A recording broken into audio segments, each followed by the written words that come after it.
Welcome folks back to the episode of Learn BA with LN through the storytelling method. So in this episode, I'm going to describe another interesting incident that happened in our project life and where did we go wrong and how can you avoid such mistakes in your project life cycle. So we were doing this project for a large Japanese company and it was for deploying an ERP in the whole of Europe. So the countries were Spain, Germany, Japan, Netherlands, Switzerland, and a few others. So we were a big team of people supporting this project. I was part of the Spain team, and of course there were a couple of others who were helping. So I was the BA for the project for Spain. The project went live, system worked pretty well. So for first 20 days there was no issues in the system. On 21st day, we did a transaction where we shipped out around 500 laptops because this was a laptop manufacturing company. In fact, they invented laptop as a company. So one serial number got missed in the system. So we were worried, where did this one serial number go? Those days, the trust on software was much lower compared to what we do today. Even today, we still don't trust software unless it's really reliable software. Many often software goes down and we think maybe something might have happened, restart the system. I think that's a famous quote about Microsoft Windows. So we thought maybe something freak happened and we just corrected it in the backend. Now on 25th, we shipped out 11,000 laptops and 5,000 serial numbers were missing in the system.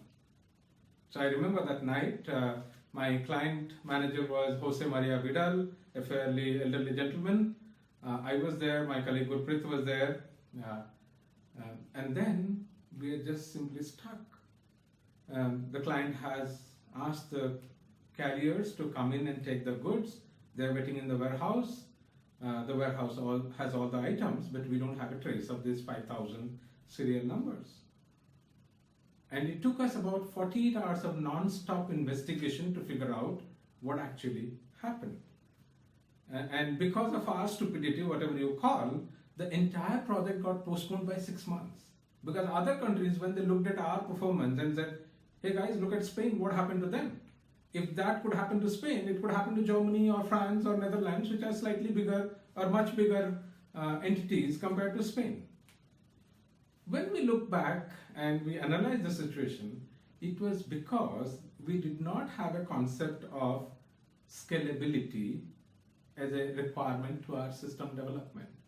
So we only considered functional requirements, and all the time we tested with 10 serial numbers, 20 serial numbers, it all worked fine.